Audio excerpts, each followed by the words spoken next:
Well, hello, and good evening, and welcome to Real Talk with Cummings. My name's Mark Angelo. And I'm Lynn Ariel.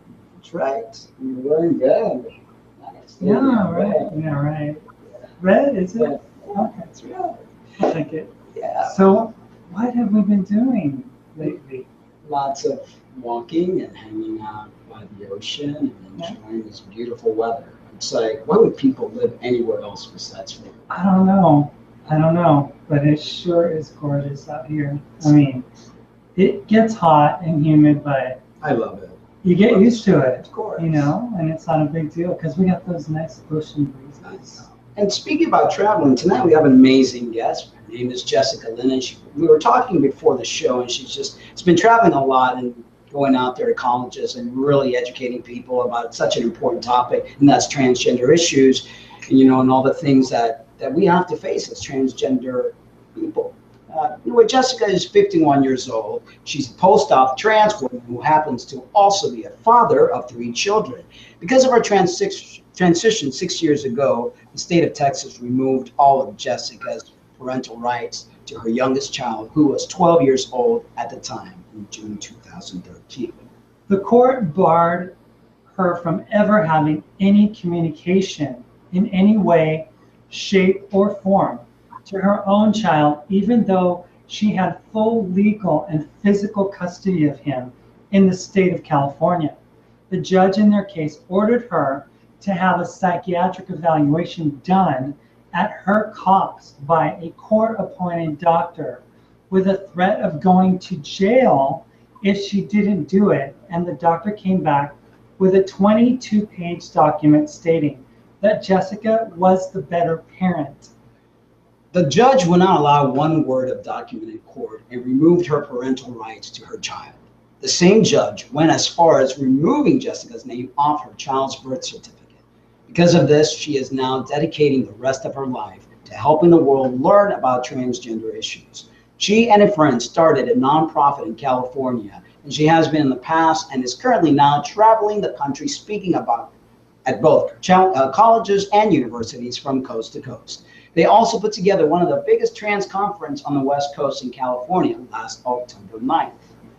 It was an incredible success, and they are working on putting together the next one. And now welcome to the show, Jessica Lynn. Hey, hi, thank you so much for having me. It's a pleasure to have you. I mean, it's the passion that, and I've watched some of your videos and stuff, the passion that you show in educating comes from a deep place of pain. And I think pain is one of those things that is a great motivator to get us out there, to get us to speak from our hearts, to get people to listen. And you have that gift. Oh, hell yeah. Because of the crap that has happened to me, I said, this should never, never, never happen to anybody else. And so I am going to use my experience, my knowledge of whatever you want to call it, to make sure and to help educate as many people as humanly possible to help that this will never happen again. And the reason why I mainly hit the colleges and universities is these students are our future teachers, our future doctors, our future lawyers, and our future congressmen and our future senators. These are the guys that are going to be writing the laws in the future that they will help. They'll learn about people like us, and they will help stop and curb it from ever happening to anybody else again in the future.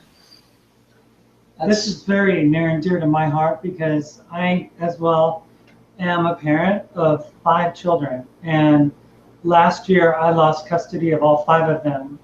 Although I was perfectly capable. It's not that I can't reach out to them, not that I can't talk to them, but as far as legal custody of the children, I no longer have that.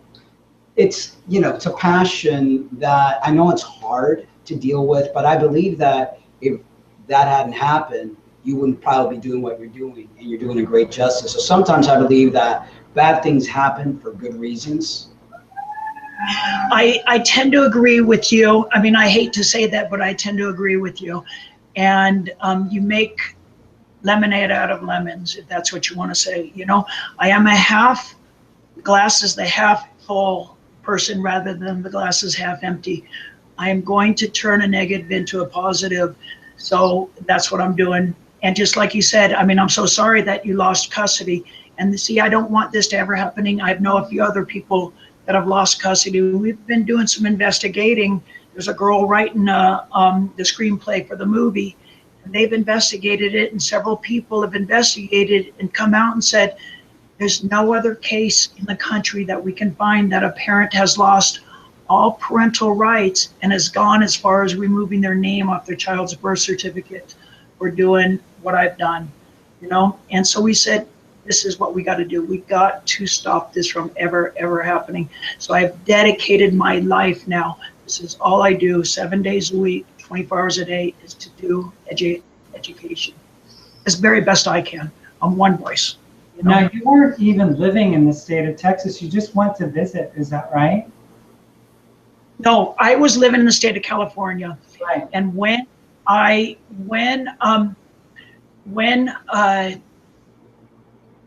it's kind of a long story, but I was living in the state of California. I received, after a lengthy 3-year legal battle that cost me $65,000. And during that legal battle, it was brought up to the judge that I was transgender. She went to a psychiatric evaluation during that legal battle and said, Jeff, my previous name, wants to be a girl. He lives a double life. He wants to be a woman. He likes men. And it went in front of the evaluator. He questioned me directly and says, do you have these feelings? I absolutely answered. It went to the judge, and the judge gave me full legal, physical custody of all 3 children. And my youngest was 6 years old at the time. Long story short, she was in a car accident. I let her back into the household to help her, and we agreed. And she said, I will help you do your transition. I let her back in. And we moved to the Central Valley so she could go to medical school to become a dental hygienist. And we made an agreement when her and my eldest son would graduate, she would graduate college, and my son graduated high school, that they would move to the state of Texas while I stayed behind and begin my transition. She made appointments with me to go see Dr. Toby Meltzer in Arizona and with Dr. Marcy Bowers in Colorado. And so she was fully behind me. We lived in separate bedrooms in this house and raised our children together. So they graduated, they moved to Texas. I stayed behind. I went through a huge amount of depression, went back and forth, and I finally came through and I started my transition. I flew to Texas on Christmas Eve of 2009. The day after Christmas, I took my eldest son and I told him that your dad is going to transition. And he fully accepted me and said, I want to come back to California and help you. So then I came back to California, started my transition. I got on the phone. I let my middle son know.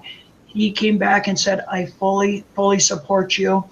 And then I went and did my transition and was on the phone with my youngest child constantly. Then when I said, okay, it's time we tell our youngest son, she filed a restraining order, and I took me to court in the state of Texas and required that the judge there required I go through a full psychiatric evaluation. He came back and said I was the better parent, and the judge went as far and taken away all my parental rights and removing my name off my child's birth certificate. So like I said, it's long, but that's the gist of it. So what made her change her mind, I wonder? I mean, she was all for it. You were helping her out. I think it was conniving from day one when the judge ordered me full custody in California. I think from there on, it was her way to get back at me. I honestly do. Texas is one of the only few states that I lost my parental rights. Not my parental rights, but my custody when the children. Curtis lived in Texas for more than 6 months, and I lost my custody right then and there. And Texas is like one of only 3 states that happens. So I believe this was conniving from day one. And what's so disgusting is during the final court date, when we were in court, she got up under oath and said that I never knew that Jeff wanted to be a girl until we had a joint friend at one of my brother's funerals. And I pulled out an LA Superior Court document and gave it to the judge. The judge read it and put it aside and says non-admissible, right? She threatened her eldest son to go to jail for lying to the courts, and we had physical proof that she was lying, and she wanted to have her eldest son thrown in jail to prove that she was right. And I have physical documentation for it. I mean, that's how disgusting it was. This all needs to stop. I mean, it's really the vengeance, the ignorance. So, I mean, I was in the state of Tennessee, and it happened to me. I got a lawyer to respond to my case and stuff. I had been served papers by my now ex, and to make a long story short, I saw my own oldest son standing in court, you know, next to his mom, and I was like, wow, this kid is potentially going to testify against his own dad. This is really, you know, and because what I had gotten at first was, oh, I love you, Dad. I always will. It doesn't matter what you do. And it just seems like over time, when they understand the ramifications, when they understand what embarrassment they're going to have to face in the future and all these things that they're going to have to deal with, it's like it's not so cool anymore to be so, you know, unconditional. Exactly. Yeah.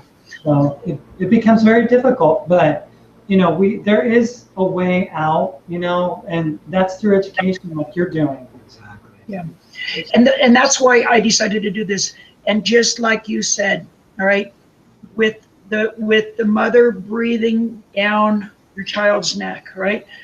My eldest son stood by me through thick and thin, and he's still by me. And he has not talked to his mother or 2 brothers since this has happened. And my middle son originally came to California, had non-issue with dad looking like a girl, being a girl, is now a woman. And then, but during the court side, he switched sides. And he didn't so much as go into the court and testify, but he just said, I just don't think it's time. The last time I talked to him, we stood outside the courtroom. He hugged me and he said, I love you. But he did say, I just don't think Curtis is ready for it yet. But you can imagine that many years of his mother going, your dad's a faggot, he's a queer, he's going to do this, and just this constant pounding of this negative stuff into their head. So of course they're going to turn away, you know. But I honestly do believe my son Curtis will come around. It's a matter of when. And when he finds out the truth about it, that he will figure it out and say, you know what, my dad isn't this bad asshole that my mom portrays him to be. My dad is actually doing some good out there in the world, and he's making change for the future. Whether it be, you know. That's important. You know, we have to realize that they will become adults. They'll go away from the nest. They will have their own minds to think. They will no longer be thinking like the mind of the mother, and they'll make different decisions. I mean, that's all that one can do is hope and pray. And have patience, you know, and continue to educate. Like I said, you know, the future people are the ones in colleges now. They're the ones that are being educated. So things will have to change. Now, let me ask you, Jessica, you transitioned 6 years ago. How did you go about it? Well, just like I said, I came out, I had come out to my parents. My story is long, and I'm not going to get it because we don't have enough time right now. My story is long, but my parents, it turns out, knew and planned on transitioning me when I was 5 years old, and I never knew it, you know. And they had taken me to the world's famous psychologist, John Money, when I was 5 years old at UCLA, and it's kind of like a little part of my story. But my parents knew. I came out to them when I was 23 years old, and we started discussing it, but I never fully did it. And then in 2009, when I said it's time to do it, I came out to my child's mother first, and she at the time said she would help me, you know. And then I came out to a good friend of mine named Jeff Shoemaker in California, and I started working on it, and I started planning on it, and I started on hormones, and I started coming out to people where I lived in San Luis Obispo. I joined the Unitarian Church, which was a huge asset to me. And I found a social group, a support group in San Luis Obispo. And then from there, I started planning on my transition. I started working towards it. Like I said, I told my eldest son, I came out to my middle son, and I was still working as a contractor during the day. And I made my appointment with Dr. Bowers, and I planned my sex change. I worked my ass off. My parents helped me a little. My dad had died. He left a little bit of money for me in his will to help me cover my costs of my transition. So I planned my sex change, and I'm an impatient person. So when I started getting I got my surgery date of January 2011, and I bumped it up to September 17th of 2010, which happens to be my youngest son's birthday. So we now share a birthday. And so I got my surgery done, and I started going at it full time. And I just, I had my surgery, and I started dating, and I felt comfortable, and I felt really, really comfortable. And I just started living my life like a normal, everyday person. It's like a normal, everyday girl. But believe it or not, I still kept going as a contractor. I joined the Unitarian Church, and they kept me afloat, and they kept me going. It was actually, I made a pretty good living as a contractor, as a woman, and I started living my life like a normal, everyday woman. I was very, very happy and content. And the only setback was my child. I did a little bit of schooling, and that's what got me into the world of going out there and speaking, Does that make sense? Yes, it does. Oh, definitely. Many trans individuals face hardships, obviously. One of the many is the loss of friends and family. Tell us about your loss, just a little bit more detail with certain things. I lost mainly my biggest loss of my life is, of course, is my child. Both my children, but maybe my youngest child. That was my biggest loss. I lost a few friends, right? Not a lot, because I had good friends, and 99% of them stuck by me and have been there ever since, and have been very, very supportive, incredibly supportive. I have lost one of my brothers. I haven't spoken to him. I've seen him at 2 of my brother's funerals, and that's it. And he's like a fly in the shoulder. He's gone. I don't care. I don't look at it. He's gone. My sister, I don't talk to. She's been nice, but she's not been very hugely supportive of me, and I don't stress about it. Her and her husband, they say they're supportive, but it's from like a distant support. I don't really do it. And I only lost a couple friends, and I'm very, very, very blessed and lucky. But being who I am, I have gained more friends than I can ever imagine. And we talked about this today in class. I'm comfortable. When you hear me, when you talk to me, you're going to hear the truth. I am me. This is me. I'm not faking it. In my past life, I was faking. I was putting a facade on. This is me. This is who I am. And so I have gained an enormous amount of friends, incredible friends. So I look at it as a better than I as a loss. And I'm blessed that way. I'm very, very lucky to that aspect, because I know a lot of people that have lost everybody and everyone. But I'm blessed that way, if that makes sense. One of the things that, as a transgender individual, we have to understand that there's going to be a lot of loss. And when we are doing this, we have to come prepared in our minds and in our heart that this is something that's probably going to make us lose family and friends, but we have to be strong enough and realize that with that loss comes some gain. So I think one of the things that we need to learn how to do is like armor ourselves and realize that you can't just focus on the negative. Like you said, your brother doesn't talk to you, that's his loss. You have to like build yourself up and say, hey, they're lost, and not stress over it, because all that stressing and all that grieving actually harms our health. Thank you. That's exactly it. One of the biggest things that people ask me, piece of advice, is when they're younger, what is your biggest piece of advice? And I say, go for it.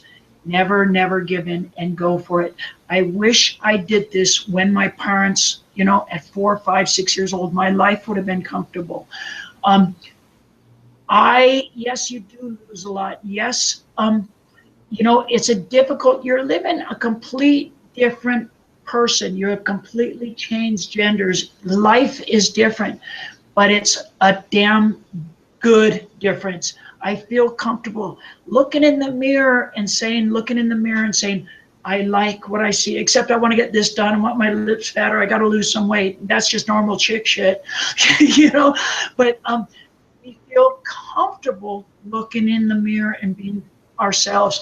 For 45 years, I absolutely hated looking in the mirror and seeing the man that was looking back at me. I did it at 45 years old, and I'm finally feeling comfortable, and I feel good. And so I outweigh the negatives with the positive. Anybody that says, you know what, you are going to go through some negatives, but the positives in the long term are much better and so much greater than any negatives you can ever dream of. You have to have thick skin. People are going to point at you and laugh at you and make fun of you.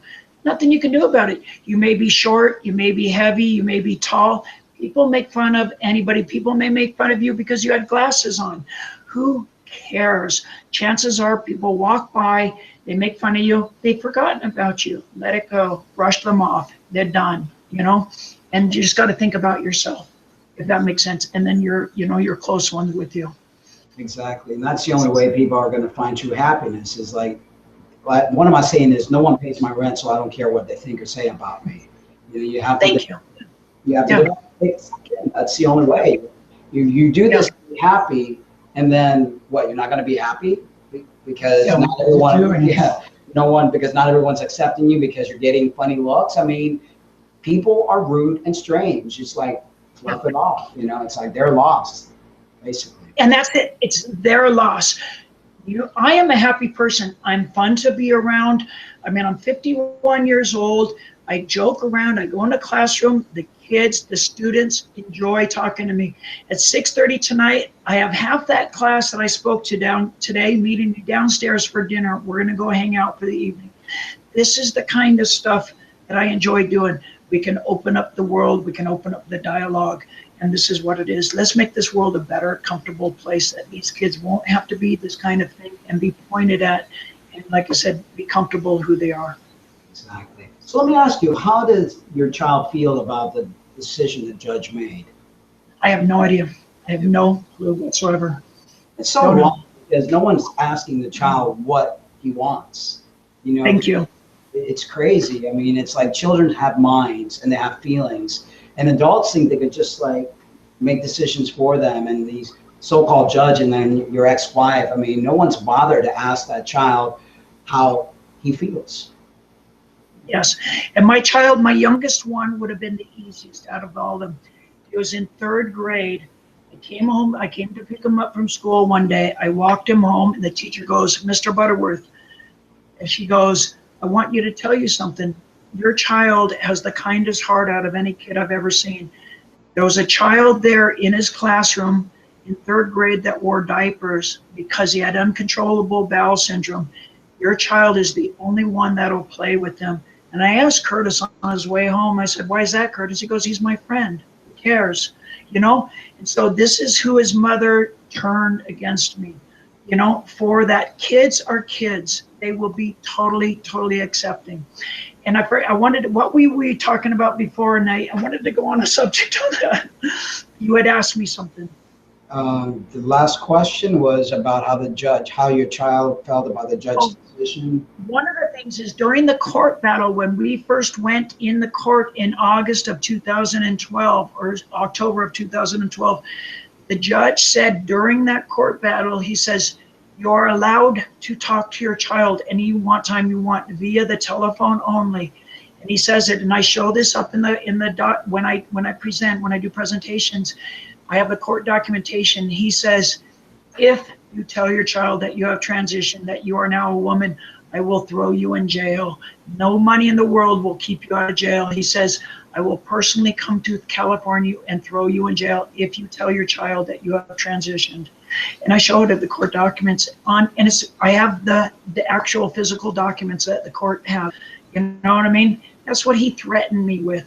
If I tell my child that I have transitioned, not had a sex change, but that I have transitioned, you know, he said, I do not know how to tell this child that he has two moms. And that was what his thing was, you know? And I mean, that's how sickening it is. This judge's own decision, 2 separate court evaluations said I was the better parent, 2 separate ones. They never, in the first one, they did talk to the child, you know, to Curtis, but in the second one, they didn't. But they talked to Jeffrey, they talked to Bradley, they talked to Rachel, they talked to Rachel's mother, they talked to all of my family friends. And on the court documentation, it came back and said that I am the better parent. I believe in karma, and I believe that your child will grow up, he'll be an adult, and he'll reach out, and your ex will be the one dealing with many pains and repercussions of what she has done, and so will that judge. You know? Yeah, so I hope so. That's one of my dreams, and I do believe that, you know, because I do believe my child will come around, okay? But I haven't seen him. I've not been able to tuck him in bed since he's 10 years old. When he cries at nighttime and says, I want to talk to my daddy, he can't do that. He's 16 years old now. I haven't been able to hold his little hand since he's 10 years old. I've not been able to give him a kiss on the forehead, stroke his little face. Since he's so 6 years old now, he's not had the opportunity to see his dad, talk to his dad, say goodnight, Dad, because their mother says, because I've done what I've done, I am evil, and I should never, ever, ever speak to my child again. Now, if that's not evil, if that's not the worst thing in the world, saying, you know, that's bullshit. So, and she uses religion as a basis. It is, and you know, I came from a very religious background myself, and the judge was not a religious person, but my ex's lawyer was a very, you know, bigoted religious man. And I find it odd, or maybe not so much, that all these states that are passing all these new bathroom bills and discrimination laws, which aren't just affecting the trans community, by the way, they're affecting lesbians, gays, and bisexuals, and anyone gender nonconforming. I find it very odd that it would be in the states like North Carolina, which, you know, had so many Jim Crow laws for so long, that, you know, really supported discrimination, racial discrimination. And now we have Mississippi signing this bill, you know, just today, that's very anti-LGBT. I just find it very, very interesting that it's these bigoted, racially, you know, driven to discriminate states. I mean, you've nailed it right there on the head. And you know, I was in Mississippi State a week ago yesterday. I spoke at Mississippi State. I find that the people, I was worried about going down there. I've done a lot of southern states. I was at Auburn University about 3 weeks ago. I was in New Orleans. I was at University of South Alabama. These are the most kindest, caring, wanting to know people that there are. They go and they hear me speak and they say, well, Bill O'Reilly, well, Sean Hannity, these guys all tell me that that's not the way you're supposed to feel. These guys in the legislature, this guy that signed the bill says, well, that's not, they knew a gay person, and these are the ones writing these fucking laws. They are bullshit. I mean, it's so wrong, you know. And what's the funny thing is like you said, it is so anti-LGBT, anti-so gay, anything. But they're anti anti-premarital sex. I mean, that's how simple it is. It's so ironic. It's going to come back and bite them in the ass. You see what's going on with North Carolina is now today eBay said we're not going to put our business in there. They're going to lose something like 300 jobs. It's going to bite them in the ass. It really, really will. Georgia did the right thing and turned it away. And I just think it's just a matter of time. I honestly do. But it's just. Yeah, I think it's just time for people to stop sexually fetishizing the transgender community, because, you know, that's what these judges did to you. That's what they did to me. And it's time for them to stop that nonsense, because this isn't about some sexual fetish of an overdriven cross-dresser. This is an identity from a years down the road where we've always felt this way, you know. At the youngest of ages. I mean, when I go and I do a presentation, I said, I was praying to this God 4, 5, 6 years and old, every single moment of every single day. And you probably got the same story. Turned me into a girl, taking a razor blade to my penis when I was 7 years old. And then these students, I go, whoa, I never knew it was like that. Not everybody has the same story, but most of people, not a most, I mean a lot do. Very, very similar stories. It's like when I say, read my bio, most trans people say, wow, it's the same as mine. But, you know, in the beginning of it, because we all have very, very similar stories, you know, and it's at our very, very young age of learning this, not learning as just wanting to be who we are. And you're right, it isn't a sexual fetish. It's nothing to do with sexual fetish. It's just trying to feel comfortable in our own skin, just to be able to feel looking in the mirror and to say, I wish I was who I am, you know? Well, recently we sat down with a friend of ours here in Florida who's a trans woman, has been transitioned, you know, since, I don't know, early 2000s when you did. And late transitioners really have to deal with so many issues, yet those in our lives do too. And she was very open about how she approached her family and stuff. Should we have more compassion for those in our lives that can't deal with our actions or not? Because she was saying, you know, her mom didn't accept her at first and wanted her to wear pants. I mean, wanted her, yeah, and not a dress and stuff if she saw her. And she was like, you know, Mom, I'll wear pants. This isn't about wearing a dress. This isn't about playing pretty girl. This is just about me. And I'll wear pants for you, whatever. I personally think I give people a bit of time. Did I lose you? No, we're here. No, we're here. Yeah. I give people some time. Things happen. It takes time to adjust. My son, he's 24 years old now, has not slipped up in years. In public, he calls me Aunt Jessica. My mom, pretty quickly, but, you know, for the first year would call me he or whatever. My sister didn't understand it. She really didn't fully grasp it. But my brother, like I said, he cannot accept it. And he looks at more of as a loss, saying, I lost my brother. And it's like, who cares? You know, I think that you have to give some people a little bit of time, but we can't live our lives for other people to feel comfortable around us. If they can't deal with it, move aside and we'll find some new friends. And that's the exact way. You got to give them some time, but you can't sit there and wait and live your life for somebody else, if that makes sense to you. You know, you got to be a little bit of patient. And but I'm not going to live my life to make everybody else feel comfortable. Fuck them. You know, I mean, the only people that I care about are my 3 children. And that's it, you know. And I mean, I did everything as I thought would the very best for them. What I look at is like, just as much as we have the ability to do this, they have the ability not to accept it. So either people come together in some sort of understanding, or they just grow apart, and, you know, because they're entitled not to accept us. We can't force their head and say, you're going to accept me or else. If they don't want to, fine, by odds, go away, you know, ships in different directions. And that's what has to happen. You know, it's just like, sometimes people will be accepting, sometimes people will not. We just can't be angry at them for not accepting, just as they shouldn't be angry at us for trying to live our lives. I mean, you nailed it on the head, you know? I mean, you really, really did. So, no, I could not agree with you more there. So, we're on the same page. Exactly. So we talked a little bit about your passion, you know, that stems from your loss. What do you hope to accomplish from your efforts?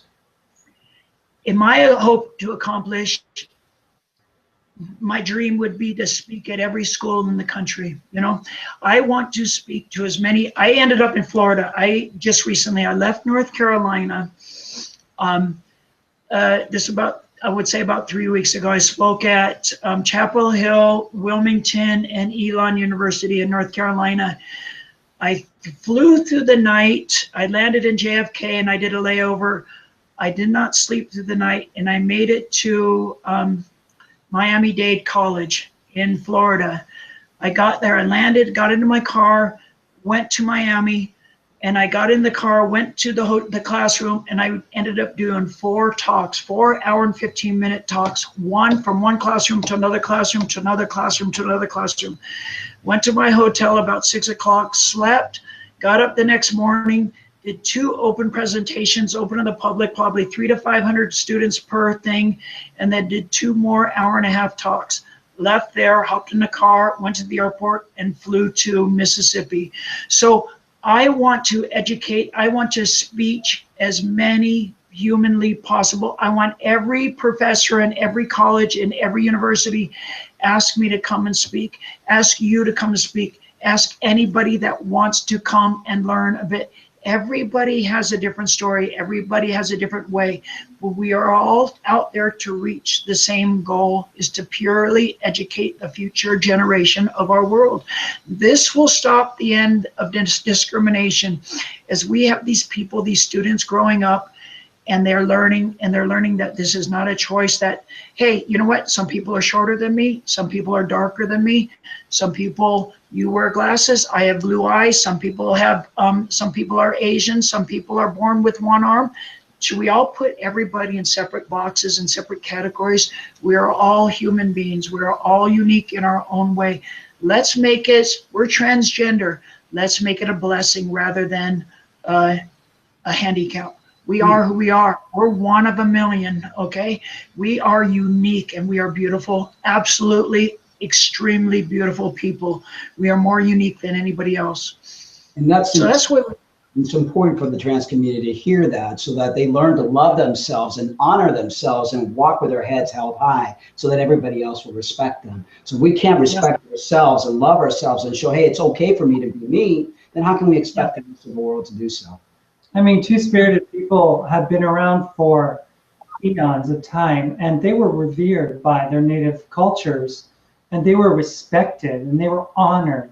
And that's something that, you know, today's society doesn't really understand the spiritual as much anymore, because they're so caught up in everything else. So until the Spanish Inquisition, where the two-spiriteds come in, they used to come in, chop us up for firewood, not for firewood, for dog food, and that's just where it was. That's where religion fucks us up, okay?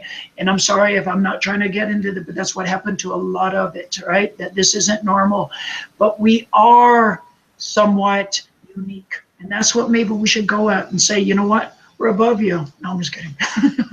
I've said that many times. We're angelic. I think that we're creator gods, and we're here to teach humanity many things. And it's not to be arrogant or anything like that, but I think they're scared of us. And they were scared of us back in the Inquisition. They burned us at the stake. They called us witches. You know. Yes. You know. Those things. So could not. And that's what I'd like to do. I'm sorry. Oh, go ahead. If you had some more. No, I was just going to say we are unique, and that's what I really like to explore, you know, and that's what I think. So you were saying. Yeah, it was just going on to the next question. Can you tell us about your nonprofit, and how can our viewers get involved and help? Well, we have a nonprofit. It's small. We started in California, me and my friend Peggy Jones in California last year in the beginning of the year. And what we did was really start doing with the education. It was really to help me with the education, and we can bring in tax deductible donations. We wanted to really do this outreach to help educate the world about transgender issues. And last year we combined with Cal Poly Pride and a group called Trans Central Coast in the Central Coast of California. And we put together one of an incredible conference in Cal Poly in San Luis Obispo last October 9th, 10th, and 11th, where we had Dr. Jameson Green come in. We had Dr. Marcy Bowers, Dr. Joel Beck, Dr. Toby Meltzer. Janet Mock came in and gave the keynote speech with Dr. Marcy Bowers. We had Carly Lewald from Becoming Us. We had Isis King come in. We had some of the biggest and awesomest people. We had doctors, surgeons, attorneys, and it went on for 3 days at Cal Poly, and it was turned out to be one of the best conferences on the West Coast. And so we're planning, we wanted to do it in later part of this year, but just timing and everything like that, we look like we're going to go into the beginning of 2017. We're still working on a few different things, and but we want to keep this thing going. And but I've been on the road so much, so what we just need. My biggest thing is there's part of a dream, and we're not there yet, is to do like a network of speakers. I mean, I'm not there yet, but I would like to, is if somebody in North Carolina says, hey, Jessica, we need speakers, I would have 3 speakers that I could call and say, here's a group you can call, and then that's one of the things that we're going to build at, and that's one of my dreams. But right now, what we're doing is the very, very best we can. I am going out, and I've spoken, I think, on my list of this spring semester from January, about the middle of January to about the 9th of May. I have something like 40 different universities and colleges on my schedule. And it's cost us anywhere between $12,000 to $15,000. My friend Peggy Jones has noted the bill. We have a few people that have sponsored us. We have a GoFundMe page. You go to my website, www.jessicalynn.website. You can donate $5, $10, $15, $20, $100. Dr. Marcy Bowers donates to us. She's a big funder of it. Dr. Joel Beck did a huge donation last year. So this is what we need to do. Anything helps. And what we want to do is anybody in any school in any part of the country, contact me if you want me to come and speak, and let's make arrangements for me to come speak with as many people as physically as we can, So it's word of mouth is the biggest thing in the world. Yeah, definitely. And they can visit my website, and we have a Facebook, but we don't keep it up to date so much, but we have a few things on there, but the website is the best way to do any connection. So let me ask you, besides your parental loss, what has been the most challenging part of your transition?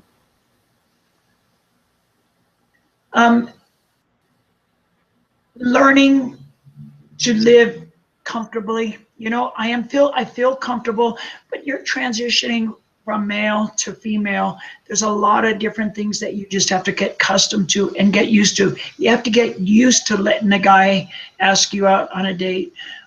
You have to get used to letting a guy open the door for you, for your car door. There's just simple everyday things, 45 years of a male life.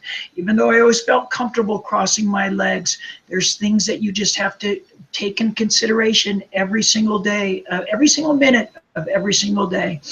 And that's one of the big things. But other than that, my life has been comfortable. I cannot say I didn't feel comfortable in my male body for 45 years. I felt like I was putting a facade on, if that makes sense to you. And I'm sure you guys, you understand what I'm talking about. I was living a fake facade life. I drove a monster truck. I was the envy of every guy in San Fernando Valley with a small penis, Just kidding. Because I had the monster truck. But it was a facade. I don't know, the parental rights have been my biggest challenge of anything, and just my eldest son has been with me through thick and thin, and he's become one of my very best and closest friend. Even though he's 24 years old, he has been incredibly supportive, You mentioned, because it's a programming that we have, because we've been raised a certain way. Girls are supposed to do this, boys are supposed to do that. And like you said, I transitioned at 38. Lynn transitioned at 43. So it's hard to reprogram ourselves to think a certain way. Yes. So that's very challenging, to say the least.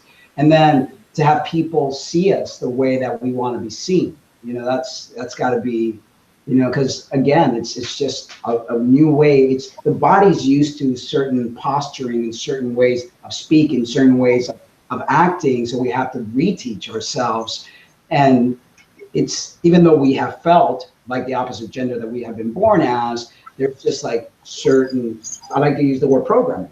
I don't know if you agree with me or not, but I agree 100% with you. You know, I really, really do.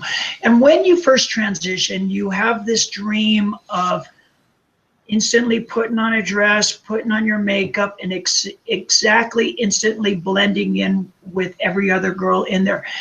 And most people think that we do. I thought I did, but then I look back at pictures of me going, God, what an ugly dog I was.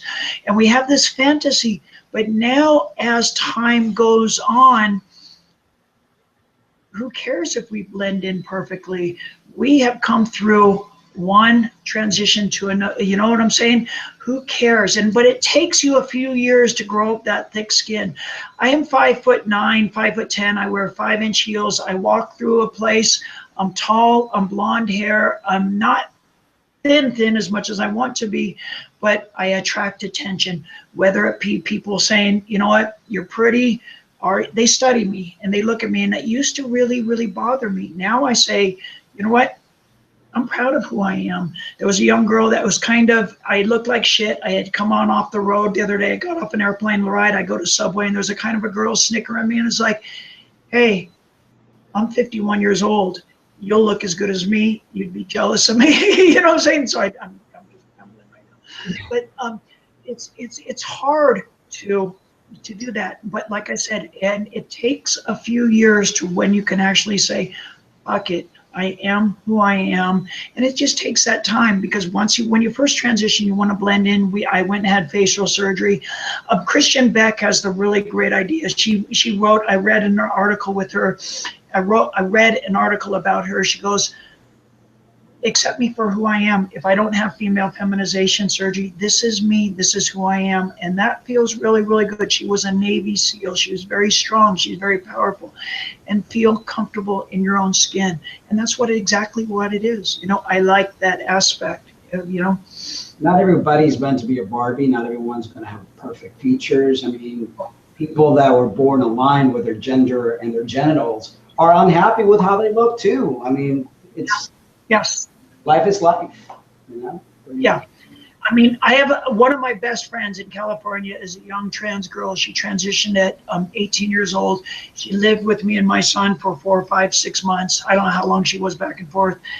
She transitioned. She's one of the lucky few. She's drop dead gorgeous. She was picked up by a transgender modeling agency in Los Angeles, and she's a model. She's one of the very, very few that just happen to be beautiful.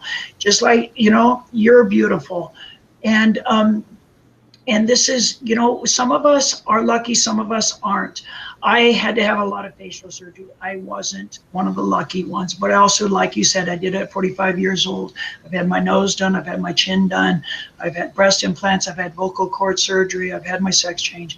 And, but I feel comfortable in who I am right now. Dr. Joel Beck did a brilliant job on me, and I'm very, very pleased, and I'm happy. I'm truly, truly happy, if that makes sense. Well, you're very beautiful and very well spoken. And the community needs people like you, definitely. We wanted to ask. I need to get laid more. What were you saying? I'm sorry. I need to get laid. Oh, you need to. That helps. Getting laid is good. Anyway. It's not a bad. It's not a bad thing. Should we take a break? Should we get it? Yeah, no. Okay. Yeah. Anyway. So, how do you think things can improve for the trans community, and how can we as a community be more responsible to help create these changes? I see people in college. I'm not telling somebody else what to do. I think in the regular community, I want the dialogue opening up more. I think we need to talk more about it. Let's make it more of an open discussion. You got Caitlyn Jenner, and give her, like her or dislike her, the one good thing that I think she brought onto the table is she brought it to the table. Laverne Cox did a lot with her magazine cover, but she's a rich movie star and all that kind of stuff. But Caitlyn Jenner did, the one positive thing I will give her is she did show she was a She was an incredible athlete and then transitioned, and she had to do it in the spotlight, but she did bring it to the table. People are talking about it. And that's one positive thing that I will give her. We need to talk about it more, and we need to open up the dialogue more, especially in the South, especially in North Carolina. I am in Utah. I am in, right now, I came to Utah State yesterday and University of Utah today. They have asked me back for next semester to do big ones, open the school. We need to talk it at these places. These kids hear it from their leaders. They hear it from Bill O'Reilly. They hear it from their parents that this is a choice, and we got to really get the dialogue speaking about it, saying, no, it is not a choice. We are all unique individuals. So that is my biggest thing, is I want people to go out and talk to their community more and make an outreach. And if you are part of an LGBT group in Miami, in Mississippi, in Boston, reach out to your local colleges and universities and spread awareness. Do not demand money. We got to get these schools and offer some places of where you can help. There are support groups everywhere in the country. You know, if it's just, we need to get more support groups. You got I can't remember. Anyways, you got places up there by the Great Lakes that do not have support groups. And if you are, let's start these little dialogues and going, if it being on Facebook, if it being on Instagram, whatever, let's get people uniting to make it. We are a certain percentage of the population. It's not in California or in New York or in Chicago. The water is a little bit different, so that there's more trans people. We are equal. In some areas in Mississippi, they have support groups, but they're too scared to come out. You cannot, they have to be scared because of the community. I spoke at Auburn University.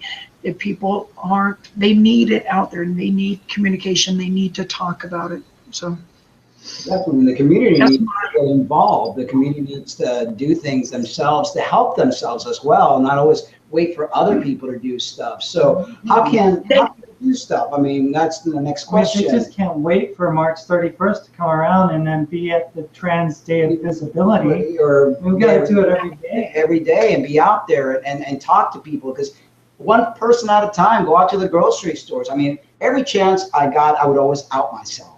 Always out myself. Yeah. People like, why would you do that? If I don't, how are people going to know that somebody like me was actually born a woman? Yeah. Yeah. That's the key. So the next question is, what can we as a community possibly do to help change hearts and minds in those who have difficulties accepting our realities? One of the biggest things, like I just said, one of the biggest things that I found in the communities was speaking at the colleges and universities, community colleges, high schools. I just spoke in Arroyo Grande in California. A couple of young students saw me speak at an LGBT group in San Luis Obispo in the middle of January.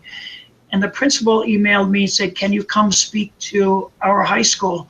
I arrived and I filled up the gymnasium. There was 1,000 high school kids there.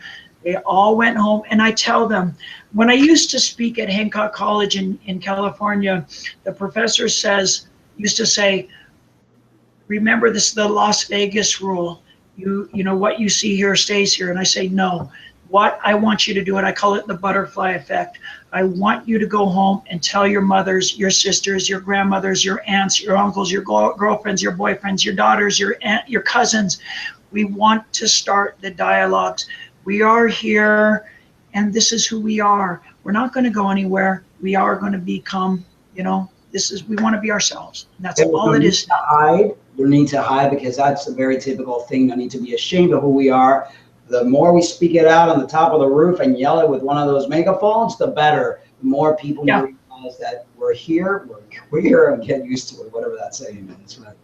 But we're here, whatever. Something like that, but definitely, it's like.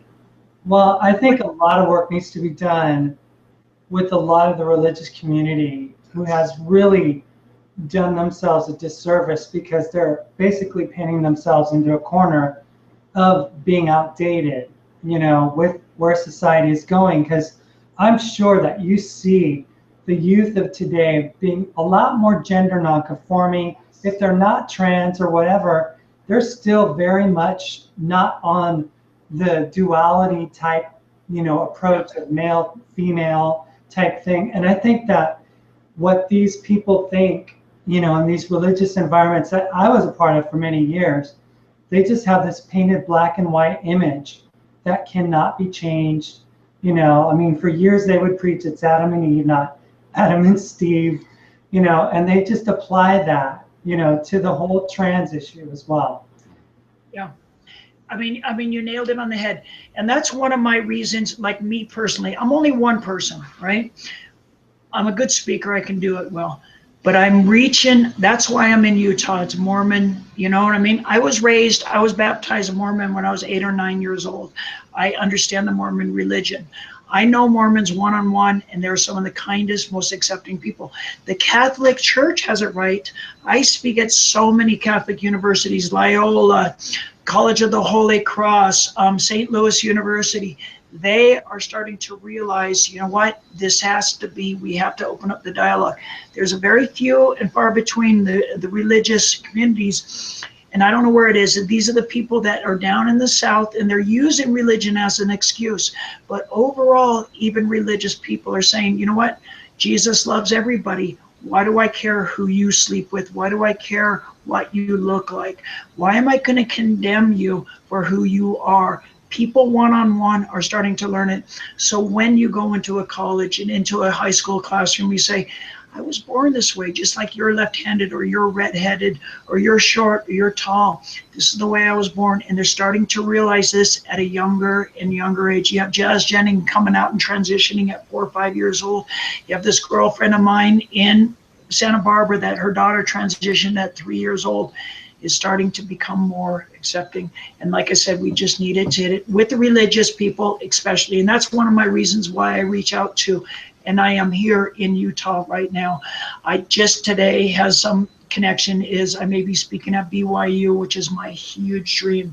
That is my goal, is to speak at BYU, and I have a connection now, and they're started the dialogue, so that'll be huge. It'll be like Napoleon Dynamite, yeah. Well, can you tell us about like your conferences? Like if I was a student coming in and just sitting there waiting for you to speak, and then you started speaking, what is the focus and how, what's the dynamics like? How real are you in that sense? Okay, what I do in most of the college talks, right? And I do different kind of talks, different things, different arenas. But what we have found, this kid named Don, he was my original, he approached me. I spoke at Cal Poly once in San Luis Obispo in California. And he approached me and goes, your story is so fucking powerful, Jessica. It's so powerful. So we put up a screen, we put up pictures, and we show, and I go in there and I say, and I talk to the students. And I'm very upfront, I swear, and I talk about sex. No question is off limits. You want to toss me anything, you want to come to me and talk to me afterwards, I will sit and talk with you for hours if you have questions. I have no problem. And I will go up there and I'll tell them my life story of knowing at a very young age, of praying to God, of taking a razor blade to my penis, of coming out to a girlfriend when she was 15 years old, and she was the only one that had ever accepted me, the only one that I ever trusted with, showing her being killed by a drunk driver, of finally coming out again when I'm 45 years old and having my life not destroyed, but my child taken away from me for being who I am, and showing the transition process. And what we have found is when it goes into a college room, it touches everything from sociology to psychology to gender to law, and it works, and they can understand. And I once went to the University of Delaware, and there was 100 students, and the professor said, everybody write a question so that Jessica can answer at the end of the talk. After an hour and a half talk, not one student had a question to ask me, because my talk answered every single one of their questions. And that was huge, So in my talk, that's what I discuss. And I discuss, like I said, born with gender dysphoria, if that's what you want to call it. It's important to be real, as you were saying, and we were talking before we actually started on the show, that there are certain individuals, we're not going to name names, that are very pro-road. It's like a little script, and you can't ask me this, but you could ask me that. I mean, how can people learn if we're not going to be real? If we're not going to, it's like, the way I look at it, if I was an alien who came and people want to know about what this alien eats, how they make love, what they look like, what their thingy may look like, and that's how people become attentive and really want to learn about our condition. If we brush it off and say, "Oh no, no, no! How dare you ask me that?" How can we teach? We can't wear our feelings on our sleeves. We have to be real and passionate. And so, hey, we're human just like you. What do you want to know? That's what I always tell people anytime they want to ask me anything. I've detransitioned, I've retransitioned, I'm human. Human make mistakes. We're not. Yeah. I mean, you nailed it on the head. And that's exactly it. There are certain people out there and they charge an arm and a leg worth of money.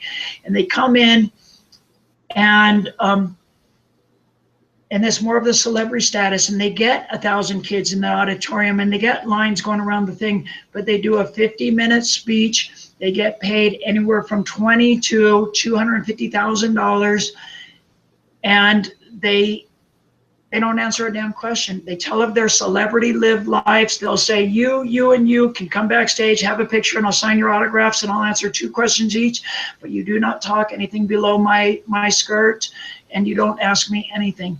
And like you said, how are they going to learn anything? I go into the classrooms, I go into the arenas, I go into the stadiums, whatever it is, wherever I speak, not the stadiums, but the auditoriums, the halls, they can ask me anything that they want. The dirtiest, deepest, darkest, dirtiest secret. If I'm self-lubricating, how deep my vagina is, what turns me on, I will answer them. And I will be as truthful as I can. Like you said, this is how they're going to learn. And they're going to learn that we are just ordinary, everyday people like you, like my brother, like my mom, like my son. We're just ordinary people with a different thing. We're a bunch of uptight people. Oh, we can't. Well, let's tiptoe around trans people. No, we want. We're real. Yeah. We make mistakes. We do it. We're real. We're just as real as you. And that's what people need to learn in the community, to be upfront, be real. We're not all going to be Barbie dolls. We're going to make mistakes. We're going to transition. We're going to try to detransition. We're going to go up and down, all around. And it's called life. It's life. Yeah.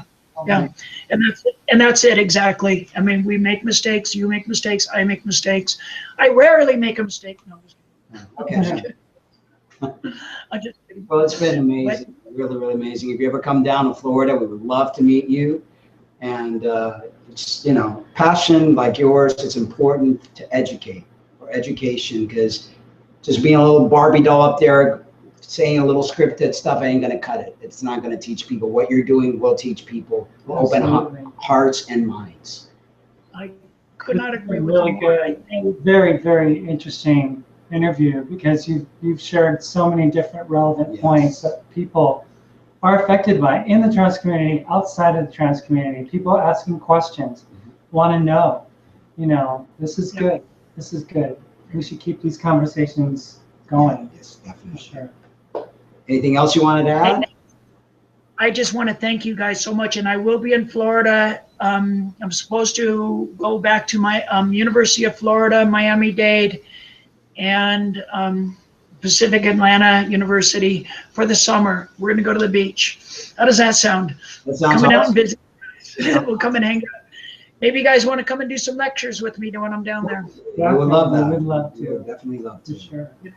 All right, so thank you. Keep in touch. Thank you. We'll see you soon then when you come to Florida. Yeah. Thank you. Thank you. All right, guys, thank you so much for tuning in yet again. And we have another show lined up for Tuesday. Hugh, and Hugh is an individual who's done a lot of research on DES. He believes that it affected his situation. And stay tuned next Tuesday, 6 p.m. Eastern Standard Time. In the meantime, we want to tell you guys, remember how important you are. You need to learn to love yourselves. We love you, as always. All the time. But always love yourselves, too. Good night, guys, and have a great one.